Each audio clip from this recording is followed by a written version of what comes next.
അസ്സലാമലൈക്കും. റമദാനിൽ ഫിറ്റ്നസ് എങ്ങനെ മെയിൻറ്റെയിൻ ചെയ്ത് കൊണ്ടുപോകാൻ നോക്കി നടക്കുകയാണോ?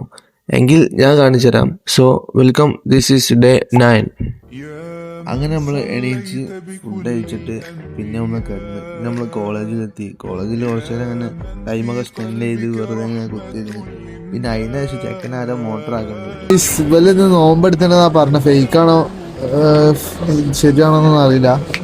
നോമ്പെടുത്തണെന്നാ പറഞ്ഞല്ലേ? നോമ്പില്ലേ? ക്യാമറ ഓണാക്കി വീഡിയോ എടുക്കാൻ വേണ്ടിയിട്ട്. അപ്പോൾ ഓളൊരു നാണം നോക്കുക. അതാണ് ഇപ്പം നമ്മൾ കാണുന്നത്. ഇതിങ്ങനെ നോക്കി നിൽക്കാൻ നല്ലൊരു സുഖമുണ്ട്. അതൊക്കെ കഴിഞ്ഞതിന് ശേഷം നേരെ വീട്ടിലെത്തി. പിന്നെ ഉറങ്ങി എണീച്ചതിന് ശേഷമുള്ള ഫിസിക്കിൻ്റെ അവസ്ഥയാണ് ഇപ്പോൾ ഇത് ഈ കാണുന്നത്. കുറച്ച് വൃത്തിക്ക് നിൽക്കുന്നുണ്ട്.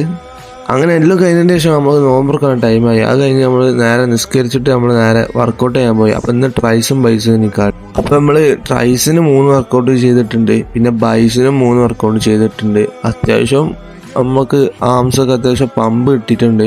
അടിക്കുമ്പോൾ നമ്മൾ മെല്ലെ അടിക്കണം. ഓവർ സ്പീഡിൽ അടിച്ചു കഴിഞ്ഞാൽ കോൺസെൻട്രേഷൻ കയ്യിന് അവിടെ വരില്ല.